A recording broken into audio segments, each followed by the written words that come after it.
The Paul Wagner is with us today. Wags, you know what?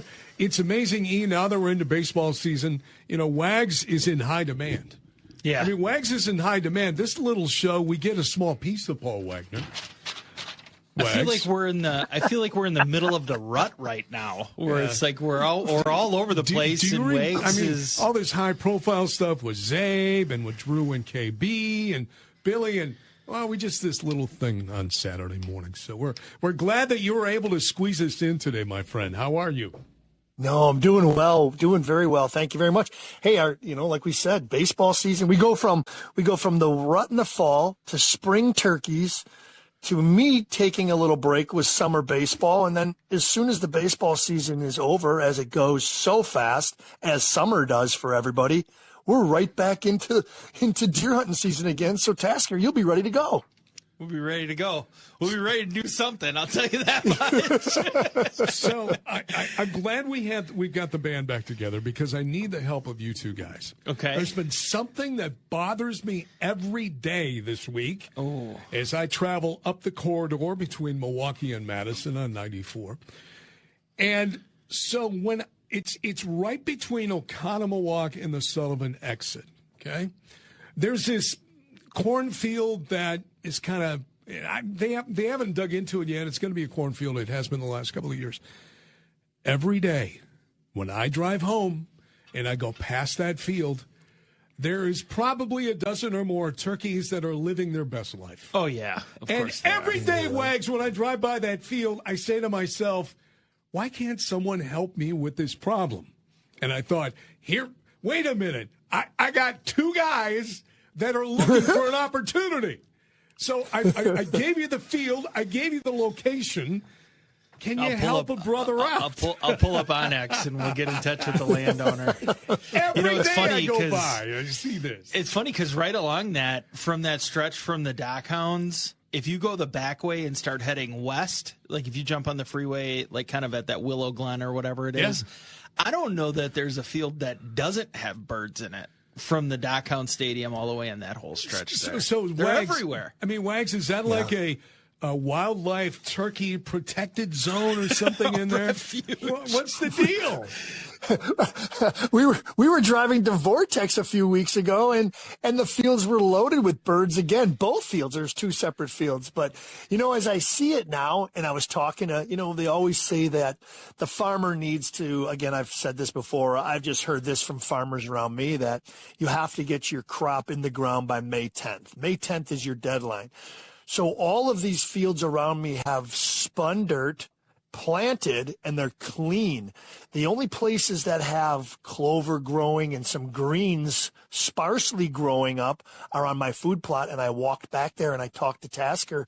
I said, Task, there's birds out here now. There's no place for them to go on regular fields because those are all turned up. Now they're finding the old food plots, and I've got birds again. So I have a little boy coming out on tomorrow morning, Sunday. And then I have one more group, but I think if I might check into those over the counter or see if there's any post, because now all of a sudden the birds are flocking to the Wagner residence. Yeah, and it was kind of an interesting year for the start, right? Because, you had a good idea of how many birds were out there. You kind of knew where they were. You knew where they were coming in, and they really wouldn't pattern themselves in the first part of the season, which was really unfortunate. We were so excited we had early season this year, and we're thinking, they're going to be all on the chase to try and get to their hens and get, nested up with them, and it just really didn't pan out that way. But I don't know why. I don't know if it's because we didn't really have many warm days, or we kind of had a couple of weeks of that like crummy, cloudy, rainy, whatever weather. But all of a sudden, since my season ended, it feels like I've seen a lot more birds. It was almost like we were just a week or maybe 10 days early. It was done that way on purpose. Yeah, well, it is what it is. It has been interesting because I've noticed that too, Wags. I feel like they have kind of started, and just this morning driving into the Megaplex here, I think it was the biggest time I've ever seen out in the field out back. So then it begs the question, is there over an abundance of birds, or are less people chasing the turkey? I don't know. They got a small brain. Yeah. Or answer C, bad hunters. Bad hunters. That could be that too. I was just going to say, well, they got a small brain, but boy, they sure will outsmart you. You know, it's funny. My one of my sons and my nephew were hunting up in the Reedsburg area with family 2 weekends ago, and my son did not get one, but my nephew did a couple of days later. Both of them missed. And they missed because we talked, and you guys know this as well as I do, the eyesight the turkeys have, right, it's just incredible. Incredible. Yeah. And my nephew Jack talked about how the first one he missed it, not that he shot and he missed it, but it was right there. His uncle is next to him, and he pulls up on it, and it's, I think as he said, 25, 30 yards away.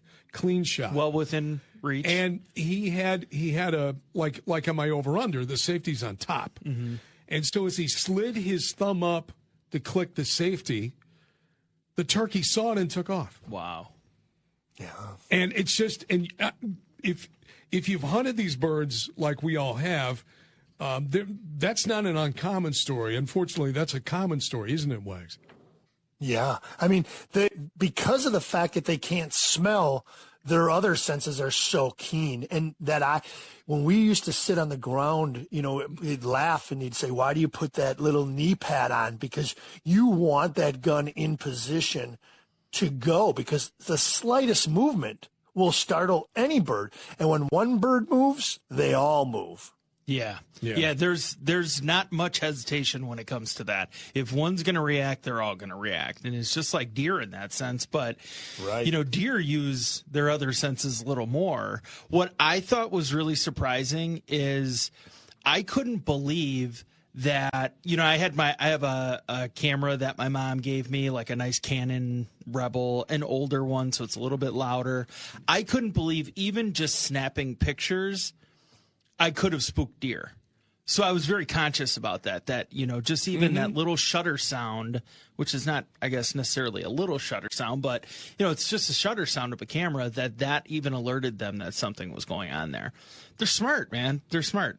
Yeah, it's just, it's crazy. I just want to go off topic just a real split second.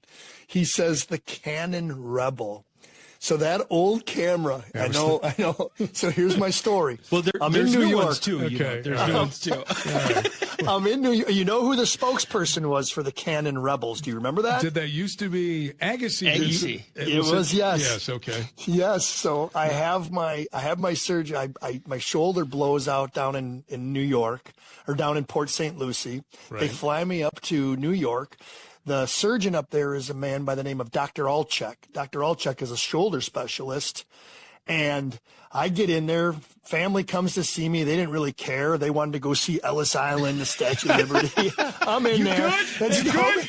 I'm good. Okay. We'll be back in a couple of hours. Yeah. See you later. Yeah. And I'm laying there. And who do we get? I'm in the recovery room.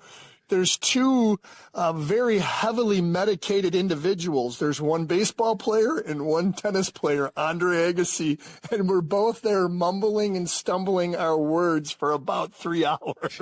Wow. Did Brooke Shields show up? That's what I want to know. She did not show up. She did not show up, right? She did not show up. Man. She was probably at Ellis Island, too, in the Statue of Liberty. Right in your family. Hey, you got some time on your hands. Yeah, what are we going to do? Sit here and watch these guys moan and groan in pain? Come on. Go get a slice of pizza and take in the sights for a while. Yeah. All right. Sorry for the side swipe. No. I wanted to jump to this real quick, and we had Brian Posick, the voice of Badger Hockey, on a few weeks back. Today is the day for the Casting for Kids 2025 fishing tournament going on in the Madison area, in the chain of lakes there, the Muskie. Marco Sicchi is the brainchild behind this 7th annual. I bring this up because it's been a weird week weather-wise again, where Thursday, the highs were in the upper 80s. We had some thunderstorms rumble through. And now today, the high is supposed to be what I've seen in the low 60s. Yeah. And then 50s on Sunday. Now, this isn't a 2-day event. We wish them well, and it's such a great event. And you should go to their website, casting4kids.org, to you can still bid on items and things like that. But they're underway on the water. But I mean, from a fishing perspective, Wags, it's a roller coaster. I mean, we wish them well, but man, I would think it'd be a little bit of tough sailing later today out in those lakes in the Madison area. You got that right. You got that right. But again, an exciting event, like you said. I unfortunately missed that conversation with him, and I'm sad to do that. But again, anything that gets anybody outside, as we've said so many times, it's just great. The heavy waters, the cold waters, the warm waters. Hey, a day on the lake is always, what do they say, better than a day in the office. Yeah, exactly right. I want to give this some major props today. That again, the online auction is underway, going on now. It's casting the number 4 kids.org. We wish all the guys out there in the Madison area and the lakes, wish them the best of luck. And if you haven't had a chance to do it next year. I'm guessing this year when they're done, they will clear almost $1 million now in 7 years of doing that. That's crazy. That's crazy. I mean, their goal, for example, on the online auction, their goal was to reach $18,000. They've already surpassed that. Already, and the online auction continues. So kudos to everybody involved in that. But again, casting4kids.org, easy for me to say, .org, because you want to say .com, right? Right. They throw a curveball at you like .org. See, I'm off. I didn't expect an Andre Agassi reference today in the show. So I'm like, okay. Oh, man. That's so funny. Wags, when you have that stuff, man, you can bring that to the table. You got to bring more of it to the table, man. But see, like I've told you all the time, I need that trigger. I'm old. Okay. I need a trigger. So when Tasker triggered, I'm like, oh, now I can speak. You can't just set me down and say, hey, talk. I can't even talk to myself. We should develop a segment on this show. It's called Word Association with Wags. So what happens is we give you a word or a phrase, and then you riff off that, right? So should we do a test run right now? Okay. All right, here we go. Jim Gantner.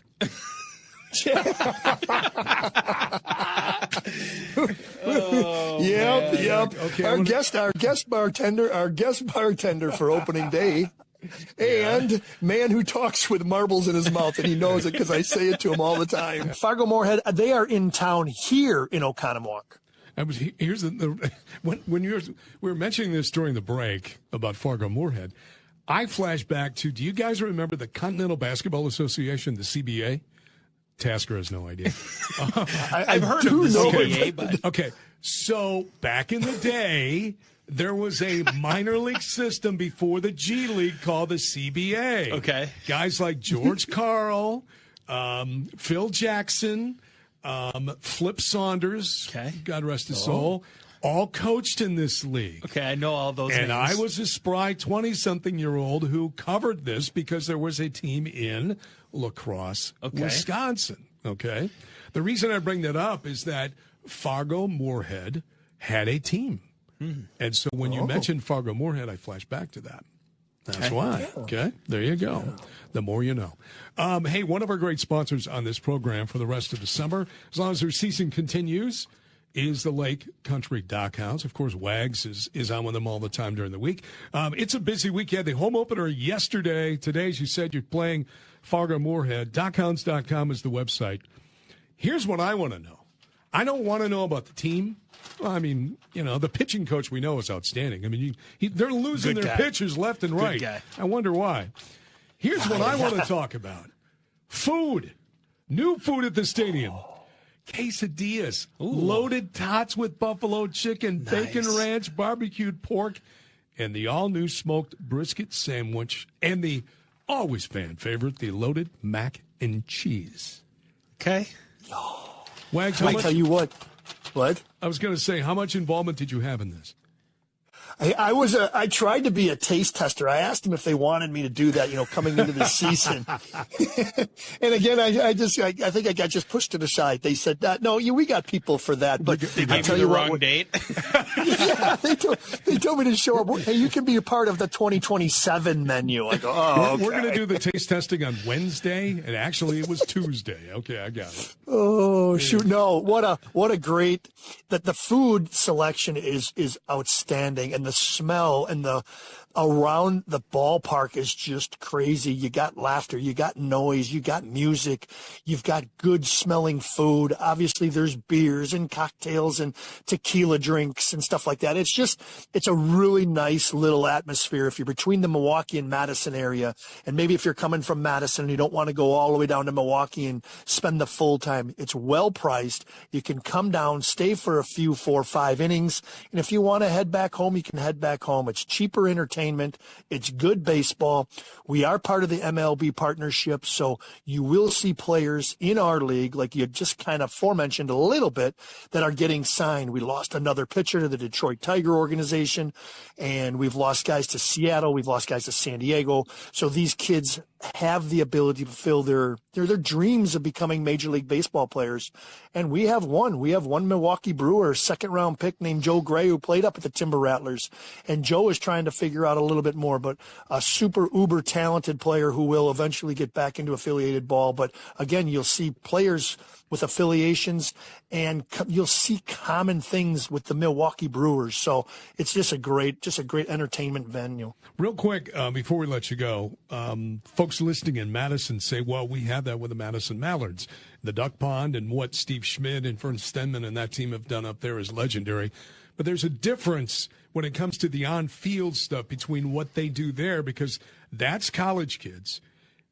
What you guys do are that, because Major League Baseball shifted their farm systems and there's less opportunities now, this is where the stuff that you guys are doing and the Milkmen are doing, these guys are, a stone's throw away from getting back into Major League Baseball.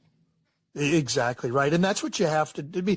You can't play for the Milwaukee Brewers if you're not part of their farm system. So you go here and you just try to showcase your talents so that they can say that they made a mistake or they missed this, but now they want you back. So it is. But we have many guys that played for the Madison Mallards. We have guys that played for the Lakeshore Chinooks. Part of that the Northwoods League. We've had those players, but it is two separate things, like you said, the Northwoods League being the college kids looking to get drafted to get into professional baseball, and the kids that we have now in the MLB Partner Association, the American Association with the Milkmen and the Dockhounds and many other teams, we are giving them that chance again to continue to showcase talent. So we've got the start of your season. We've had a couple 80-degree days. We're going through this like fake summer. Is it safe to say that it feels like summertime at the ballpark now? It feels like summertime at the ballpark, because when I come home, it seems like nobody cut the grass, and now I got to do all these things. Wags is out there at 10 o'clock at night cutting the grass. Good thing you're not right on top of your neighbors out there. Yeah, that is true. That is true. But no, guys, thanks again. Sorry to cut it short, but I got to run. Please, if you get a chance, come on out to WBC Ballpark. Check out the schedule online. I'm sure Timmy will tell you all.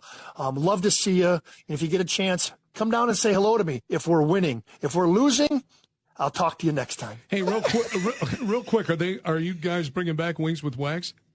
We are. We're going to do Wings with Wags, and that'll be Wednesday night home games. That's Wednesday night home games. And there's stuff about that on the website, I'm sure, right? The website is, yeah, we redid that with all our single package, our single ticket packages. We did not include that on a 5 and a 10 game package. So again, if there's any questions on the Wings with Wags, just give them a call at the ticket office. They're great. They'll set it up, and it's going to be an awesome time. All right, buddy. Good luck. We hope you lose some more pitchers. Yeah, I don't, but yes, for their dreams, I do. Well, all right, boys. I'll talk to you soon. Paul Wagner. Thank you. Paul Wagner joining us here on Tailgate Talk. For those who don't know, they're like, who is that guy?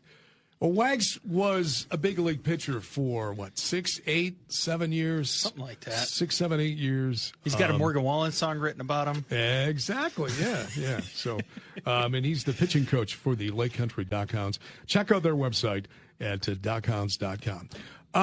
Before we go any further on the show, we have to welcome a new member to the family here. Erik Tasker became a new father over the last week. It was a big step. I have 2 Blackstone children. You now have picked up your own Blackstone child. Welcome to the family. Yeah, it feels good. my birthday was on Monday, and I don't know if you know this, but my wife and I share a birthday. That's weird. It is weird. But as a lot of people have reminded me, how nice for you, you'll never forget your wife's birthday. So when you were dating, did that come up? Well, we knew each other before we were romantically involved. Right. And we always thought that it was kind of interesting then.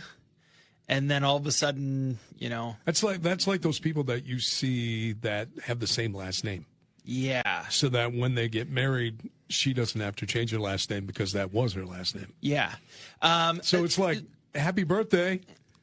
Happy birthday. Right. Yeah. So we always have to make mutual decisions on what are we doing for. 2 cakes or just one?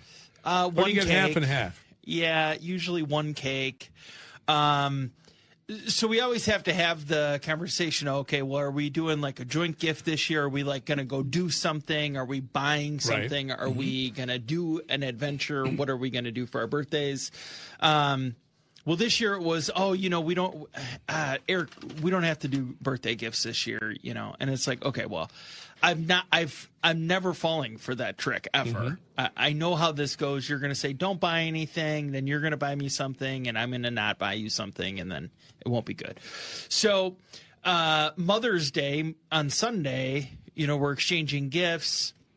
The kids were home, and then I given Sherry a couple gifts, and she's like, "Oh, you know what? I think you should open your birthday gift now." And I was like, "Well, I thought you said we weren't doing gifts."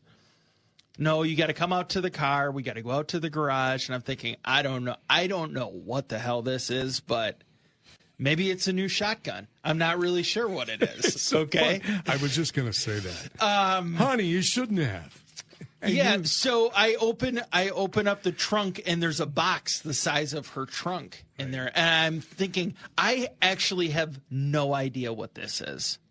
You still so I opened it. I still had no clue. It was just like wrapped on the front side where you could see it. So I open it up, and I'm like, oh, well, so much for not buying one another gifts. And she's like, that's why I said that, because it's kind of a gift for us. It's a gift that you can share. Correct. There you go. So you put it together. So put it together you fired it up. You cured the griddle. Got her all seasoned up. Yeah, you got to make sure you get that right the first time. Yeah. Because I have a buddy of mine who didn't do it right the first time. And he just he didn't do it long enough. Okay. And so it's never been, he said to me, he goes, it's not like the commercial where you can do, I'm like, did you cure it the right way? How long? Yeah. He was explaining it to me. I said, you didn't. Yeah. And so what happens with it, you can't go back and do it again. Right. Right. So I went through the seasoning process. I did it 3 times, just as it says 2 to 3 times. That's so what I did it 3. I did 3 on mine, both of mine. And then fired her up, made some bacon, had BLTs on Sunday night. I was just going to say, what was the first thing you made? Bacon. 2 pounds of bacon. Yeah, why not, right? So now we're in the process of getting like all of the accessories for it. What's the number one accessory you have? Or like, what's one thing you bought for it that you're like, I could have never survived without this? Probably the tools, the cleaning tools for it. Okay. Like the scraper, the scraper, and that kind of stuff. Yep. Okay. It's not the spatula. It's not all this other stuff. Sure. By the way, did you ever watch the TV show Swamp People? Yes. Okay. You remember Bruce? Yeah. Always had the big overall? Yeah. Yeah. Okay. Find him on YouTube. Okay. He is sponsored by Blackstone. Okay. And he cooks like gumbo and jambalaya and all kinds of stuff. Everything on his Blackstone. Okay. But he has all the accessories because he's a compensated spokesperson for it. Correct. And seeing what he makes with this thing, he has like a deep fat fryer that you can add to it and all this other stuff. And I shared with you the story over the winter when I was bored that I saw this video about smoking ribs out of Blackstone. Right. And I did it, and they were delicious. Okay. So that's another thing you can try. All right. Well, but let's see what I've done. I've done just about everything on mine. The other night I did brats and hot dogs, hamburgers, obviously. I've done the fajitas, where you make all that stuff. I've done the breakfast, like with the eggs and the bacon and all that kind of thing. I've done like a big scramble. I've done that. Trying to think. As I said, the ribs. I've done chicken. Although in chicken, just breasts though. Yeah, breast thighs. Whatever. I still boneless. have a smaller Weber grill. Yeah, and I love. And I grew up on this, going to the American Legion or the VFW chicken queues. And you remember how they did that with the cement blocks, and they'd have the guys out back, and they'd be out there all day, and they had these big metal grates with handles on like them. German Fest. And all that stuff. And they'd rotate these things. Yep. I love the taste of that. Mm-hmm. And so a couple of times, maybe 3 or 4 times a year, we'll buy the chicken, like the whole chicken. Sure. And I'll throw those on there under low heat, and I just smoke them. Okay. And they're so good that way. But, I mean, I'll do it on the Blackstone, too. Yeah. But, you know, every once in a while, I'll go old school. See, for us, the majority of what we do on the grill, we'll do some chicken, like actual like legs or, you know, something like that every once in a while. But we mostly will do breasts or thighs, like boneless, you know, so that could easily be done on the Blackstone. See, I do, on the Blackstone, I do a lot of wings. Okay. But what I use the Blackstone for is that I will get them almost done in the oven first. Okay. And then I put it on the Blackstone, and that's how I char them up and get them crispy. Sure. That's what I do with that. Now, some people will let them go on the Blackstone and do it that way. Yeah. The biggest thing that I say about people who are getting into the Blackstone family is watch videos. Yeah. Just watch some videos. Sure. By the way, someone on our staff who's a connoisseur when it comes to the Blackstone is 1KB. Oh, interesting. Yes. Okay. They are a long-time Blackstone family. Were they like a founding member of Blackstone? They were one of the first takers? He was a member of the family early on. Okay. And liked what he saw. Yeah. And so he's decided to adopt a few kids. Sure. And so he's been a long-standing member. Variety of options. Yeah. He's an OG when it comes to Blackstone. Oh, that's good. Yeah. Well, I just ordered a couple of accessories, like some of the like kits and things. One of the things that we do a lot of burgers, and what I miss about like going to a restaurant and doing a burger is, you know, sometimes they'll like toast the buns, top and bottom, whatever. Yeah, you could put it in a toaster or whatever. You could, you know, try and do it one way or another. It'll be so nice to be able to do it that way. And so I'm a mushroom guy. Mm-hmm. Sherry is not. And so I would always have the side pan doing my mushrooms, and then I would always take the lid out, and I would have to melt the cheese on the mushrooms so that I could do the burger that way. Well, now I'll just get one of those lids, do everything right there, and I won't have to have separate pans. It's one cleaning now. So that's what I'm most excited about. That's one of the things that I added too, when you're asking me what I forgot about. I have one of those like domes. Yeah. And because then you get the steam. You just put a little water in there and then it steams them. It's really, really good that way too. Really, really good that way too. So welcome to the family. Yeah, I'm excited. It was a shock, and it's something. There's a lot of times where your significant other wants to go out of their way and buy something for you that you just wish you bought yourself. Right. This is not one of those times. You were like, she said, I wasn't sure if I should do the 2-burner or the 4-burner. Then I realized it's really just the two of us 98% of the time. If you want the bigger one, we can swap it out. And I was like, honestly, this is totally fine. I don't like having a ton of stuff on the patio anyways, so this is perfect. See, I have 2 of them. I have the big one. Okay. And then I have a tabletop version. So is it a 36 and a 28 inch? Yes. Is that what they are? Okay. Yeah, the 28 was convenient. I could put it in the tub, and I had that when we had the RV. Yeah. Yeah, so I could pull that baby out. And so now it's a perfect tailgating accessory. It's awesome. It is. I'm so excited about it. Small bottle of gas, and away you go. Yeah. And one of our great sponsors that has been with us forever is our friends at Bunzel's. Bunzel's got some stuff going on there, Mr. Tasker. You know, we always we hear it's award show season. It is currently, right? It so is. We've got like all of the different awards. We've got, you know, a lot of things going on with the music industry. But what about the Wisconsin Association of Meat Producers? The Wisconsin Association of Meat Producers. So that would be the WAMP Awards. The WAMP. The WAMP. State champions. They're the state champion in the WAMP Awards. Yeah. So how about this for a handful of winner of awards that they won this year? Okay. Flavored snack stick, smoked poblano and white cheddar. Nice. fresh breakfast sausage, the original Porky Breakfast Links, whole muscle jerky, their original beef jerky, which we got to try a little bit of that out the Dock Hounds last year. You know, it's funny I brought up the mushroom, how I'm a mushroom guy and I like my mushroom and Swiss burgers. So for the fresh gourmet patty category, mushroom, onion, and Swiss burger.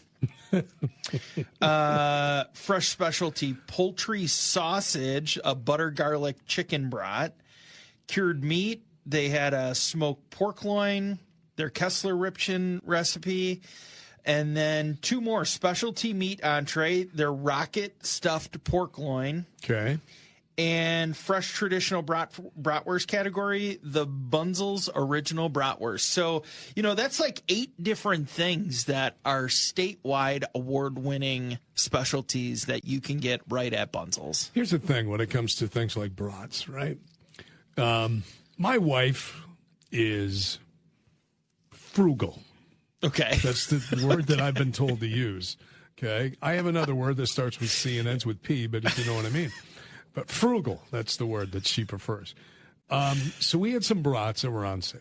Okay. That she bought. Uh-huh. And they were so much on sale that she bought not 1, not 2, but 3 packs of them. Oh, okay? no. So I fired those up the other day in the Blackstone. Mm-hmm. And I was halfway through my first one, as was she. She looked at me. I looked at her, and I said, "These aren't very good."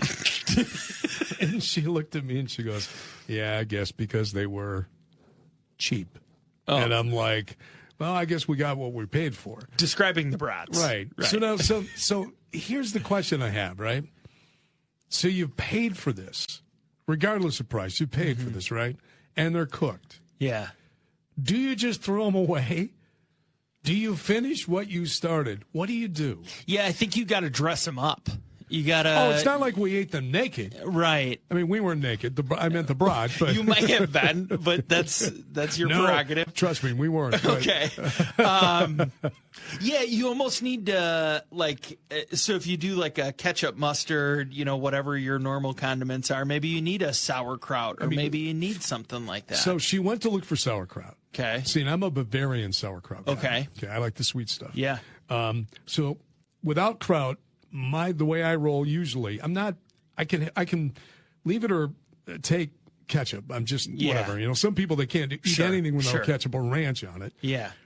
So I'm weird. I put mustard on the bottom of my bun. Yep. I lay the brat in there. Yep. And then if I have kraut goes on top, and that's it. Okay. If I have no kraut, then I'll put some ketchup and maybe some relish on top. Okay. This baby had mustard, it had relish, it had ketchup, and it still was bad. You almost had to eat it with a fork and knife because you had so much on it. There's no way to eat it otherwise. And because we're frugal people, we'll finish it. We'll fight our way through it because we paid money for this, right? These bad boys, we never finished. Oof. They went right down the disposal. Wow. So why do I tell you this? Because being frugal, cheap, is not always better. Right. And I'm not saying that if you go to Bunzel's, you're going to have sticker shock. That's not what I'm saying. Right. What I'm saying is this. It's quality. Yeah. And I'm frugal to a certain extent, but if I know something is satisfying, I'll pay more for it. I'll go for a little bit more to get it. And the thing is that, again, I'm not trying to come across and say that you got to pay more. They're very competitive price-wise. Right. They're very fair. But the quality is so much better. It's worth it. It is worth it. Worth it. It's worth the extra drive. It's worth the extra. If you got to pay a little bit more, trust me when I tell you, you will be very satisfied when you get something from Bunzel's. Yeah, and they don't only have those items, they also have their deli counter. They've got a bunch of things there. So they can really be a one-stop shop. So if you're looking for some fancy mustard or ketchup or whatever sauce, you know, they've got I don't know if you know this, but they've got an entire aisle just for condiments. So here's the deal. Next time you're out at Bunzel's, okay, do you like bologna, like a bologna sandwich? Yeah. Okay. So I grew up eating that stuff. Sure. And sometimes when you try to recreate things that you thought were so delicious when you were a kid, it's just not the same. It's not the same, right? But a bologna sandwich, you can't screw this up unless the bologna's not very good. Right. And what I'm in search of is a really good piece of beef bologna. Okay. Now, I grew up, my grandfather had a grocery store, a rural pre-Quick Trip. My grandfather had a grocery store. Yeah. Inside the grocery store, he had a meat counter. Okay. And he had bologna in there, and he would slice off a piece of bologna, and you'd have that in a can of soda after mowing his lawn, and you were like in heaven. Yeah. And so I'm in search of some really good beef bologna. Not like ring bologna, but, like you put in a sandwich. Yeah, like the big, 6-inch So the round. next time, because you get out there more than I do, Yeah. if they have some beef bologna, snag a few slices for me, I will. and I'll take care of you. Yeah. Okay? Yeah. Okay, I can definitely do that. That's your mission. All right. Yeah, I mean, now that it's, summer and it's grilling, well, it's always grilling season for us, but it's really nice. I love that you said that about cutting the grass and doing that. And it's almost like every day we've been eating outside a lot and just enjoying that. We probably grill at least 3 to 4 nights a week. Yeah. It's much easier and just getting out there, cutting the grass. I do it on Sundays. As much as it pains me to wait sometimes to do it, I just try and always do it on Sundays. And to sit down and have a beer or have a soda or whatever, and have dinner outside on the patio after the fresh cut grass. And you can sit back and admire what I did. It's the 8 weeks of Wisconsin that we die the for. King. Yeah, this is my castle. Yeah. One of those hey, so I've got a couple things. I know we probably don't have much time here left, but I wanted to bring up the numbers are in on deer versus car. Oh yeah, or car versus deer. So I had saw this actually. One of our sister stations, FM 106.1, had talked about this earlier this week, and I saw that they had talked about it on their story, and I said, hey, can you send me that, because I'm just genuinely curious. So Wisconsin, or in the state of Wisconsin in 2024, there was a report that came out with cars hitting deer, and the study came out after a deer took out a motorcyclist. Yeah, that was not great. A week ago today. Yeah, and right out in my neck of the woods there, off of Highway 16 between Ryan Road and Young Bluth. And it turns out that the county of Waukesha, woo, that number is big. 937 car deer collisions in the state in the state, or in 2024. Number 2 was Washington County, so still our backyard here. But I mean, they had 130 some less. I know, it's crazy. So almost 800, 798. Then St. Croix, which has got to be up north. Right.